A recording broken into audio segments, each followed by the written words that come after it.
Muy buenas noches y bienvenidos a las 8 en punto. Hoy vamos a conversar sobre centros penales porque la verdad es que hay mucho que hablar, un poco algunas críticas, un pedido por ahí del Partido Arena de destituir al director de centros penales, hay acusaciones contra él, hay también obviamente explicaciones que dar y esta noche vamos a conversar con el director de centros penales, con Douglas Moreno. Gusto saludarte, Douglas. Un placer. Bienvenido. Y también lo acompaña en esta ocasión José Díaz Rodríguez, director del Consejo Criminológico. Buenas noches. Buenas noches, José un placer Díaz. saludarlo. Vamos a saludar a Banco Agrícola, que hace posible este primer segmento, 8 en punto. Inmediatamente entramos con el tema esta noche. Ajá. Bueno, el nombre es Douglas, le dicen Douglas. Obviamente, digamos, desde que asumió en 1 de junio, como todos los otros funcionarios, el director de centros penales ha estado sometido a fuego permanente, diría yo, y no ha parado. Y esto tiene que ver con algunos anuncios que él hizo inicialmente.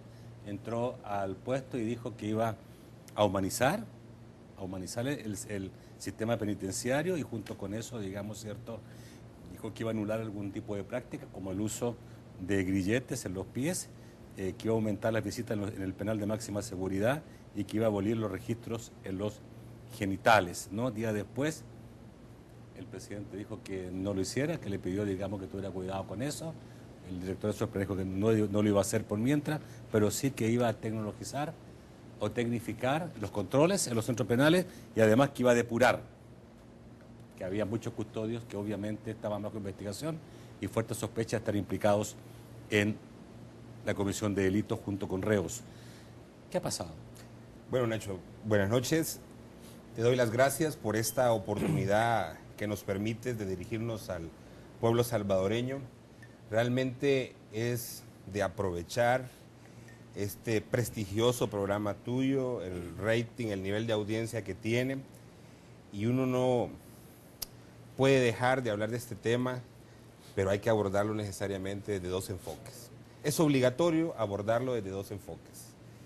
El primer enfoque es afuera de la cárcel, porque solo hablando afuera de la cárcel y analizando lo que pasa afuera de la cárcel, podemos entender, porque insisto, tenemos vergonzosamente 21.200 internos. Y ahora, con la agravante que casi nos va a subir a 1.500 mujeres detenidas. Casi más de 90 niños también que están siguiendo el orden de sus madres por estar también presas. Quizás 700 jóvenes entre los 16 y 18 años detenidos. Esto es, insisto, una alerta urgente, necesaria, de las cosas que el pueblo ya sospechaba que pasaba en este país. Yo, pues, le doy gracias a Dios por la situación complicada en la que me han puesto y que los medios se han preocupado, porque me permite entonces exponerle al pueblo aspectos de verdades no reveladas. Hay cuestiones que habían estado ocultas y que nadie decía y que nadie quería enfrentar. Como por ejemplo. Como por ejemplo que desde hace mucho tiempo se viene construyendo delitos desde la cárcel. Eso lo sabemos. Pero no se había agarrado con toda la intensidad que se ha agarrado ahora. No se había dicho que desde Zacatecoluca también decomisamos teléfonos. No se había dicho, como lo que salió en la prensa gráfica el 3 y 4 de septiembre, que el FBI tenía información de que el 13, desde el año 2006, había ordenado homicidios desde Zacatecoluca. Entonces, la llamada seguridad que hemos tenido no ha sido tan cierta, Nacho. Hemos vivido bajo una percepción de seguridad. Qué bueno que vino el cambio, porque hoy entonces ya los salvadoreños podemos discutir claramente qué le está pasando a este país. Por eso, yo te digo, es obligatorio, aunque sea rápido, por la situación propia del tiempo del programa, es obligatorio pasar por el análisis de 5 puntos vulnerables de este país. El primero, la situación geográfica, Nacho. Nos encontramos atrapados. ¿Por qué? La región centroamericana, Nacho, se encuentra entre el máximo productor de droga, que es Colombia, y su máximo comprador, que es Estados Unidos. Ahí tú puedes ver cada mañana las complicaciones en México, donde ya sacó prácticamente el ejército a las calles.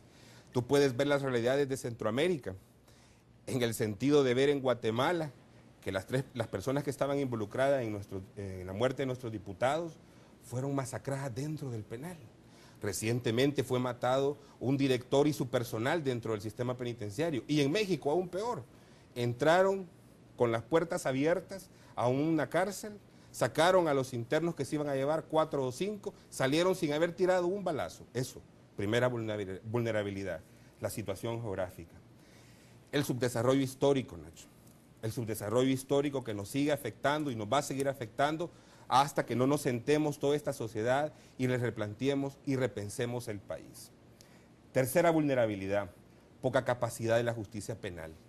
Algún espacio de esperanza abrimos, Nacho, cuando en el momento de los 90 o incluso en los 80, en el momento más difícil del país, se aprueba una constitución muy progresista. En 1990 tenemos una nueva reforma penal que permite en 1998 la construcción de un sistema. Pero ya en el siglo XXI tenemos una complicación que la policía es la que está tratando de hacerle frente a todo. Están involucrados también los jueces. Aquí es urgente que todo el sistema de justicia se ponga a trabajar. Nacho, la Asamblea Legislativa, hace 2 días acabamos de elegir fiscal. Más de 5 meses de retraso. Mira, tenemos buenos jueces y excelentes jueces y empleados dentro del sistema judicial, pero también para nadie es un secreto en este pueblo que también tenemos gente corrupta. Y la corrupción va a complicar y va a aumentar los aspectos de la delincuencia. Cuarto punto de vulnerabilidad, un historial de conflictos. Ahí tenemos desde 1833 una serie de conflictos pasando por 1932. En los 80 pues nos reventó la máxima expresión, la guerra, la anormalidad, lo peor de la crueldad, y seguimos en conflictos.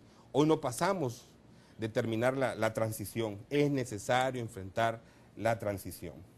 Quinto punto de vulnerabilidad, Nacho, desplazamiento y ahora deportación masiva. Cuando la gente no encuentra qué hacer en su país, que no tiene oportunidades, y aquí por eso te decía yo, es necesario de pasar por 2 puntos de análisis, fuera de la cárcel y dentro de la cárcel. ¿Por qué? Porque los jóvenes que me están viendo en este momento y sus padres también, saben que hay una serie de muchachos que se acaban de graduar de universidades y no encuentran ninguna posibilidad de desarrollarse en este país. Peor aún, tenemos jóvenes con maestría y doctorado, que lo que están viendo es dónde irse, se nos va a fugar los talentos. Eso va a implicar una serie de situaciones de desgaste para el país. La inversión, ¿cuándo va a venir así? Aquí vienen las inversiones y se van para Costa Rica, solo las vemos pasar. Yo creo que esos 5 puntos de vulnerabilidad, Nacho, es necesario profundizarlos y siempre en la lógica de mi amigo el doctor José Domingo Méndez, es necesario llamar a una gran concertación social. Ok, yo concuerdo contigo en lo que has dicho, creo que todos sabemos la situación que tenemos una situación geográfica difícil, una situación socioeconómica producto de muchas cosas muy difícil, tenemos un sistema institucional complicadísimo, una historia de conflictos, etcétera, etcétera. Eso lo sabemos. Y tenemos el problema encima, y somos uno de los países más violentos de América Latina, uno de los más violentos, con mayor cantidad de delitos y mayor cantidad de homicidios, ya ha llegado a un nivel de pandemia.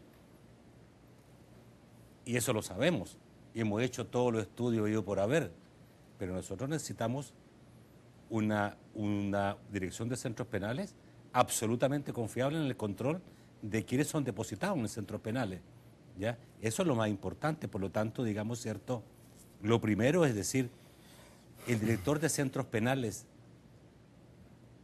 que ha sido miembro de la Comisión de Ética Gubernamental, jefe del Departamento de Prueba y Libertad Asistida de la Corte Suprema de Justicia, y fue uno de los 15 abogados con mayor puntaje en la elección de abogados para el Consejo de la Judicatura, ¿es un buen académico o va a ser un buen director, un buen custodio de los reos que se le entregan para que los cuide, para que los arranquen?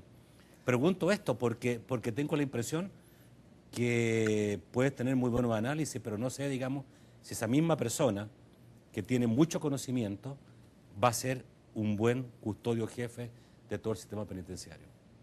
Y que es diferente. Y tú no estarías más confiado que, además de ser un buen carcelero, que parece que es lo que me quieren reducir, a ser un simple carcelero, también para poder combatir con las estrategias adecuadas el hecho de cómo vamos a tratar el problema de los centros penales, es necesario hacerlo con información, es necesario hacerlo con talento e inteligencia. Yo deseo, y yo estoy muy complacido con la dirección de la policía actualmente, pero yo además del director de la policía y del actual ministro, yo quisiera que los cientos y miles de policías tuvieran también ese talento necesario para el análisis. Si tú no tienes la información adecuada, y tú sabes, Nacho, lo valioso que es la información en esto. De acuerdo. Y el mejor procesamiento de esa información no te daría más tranquilidad a que me relegues a un simple carcelero.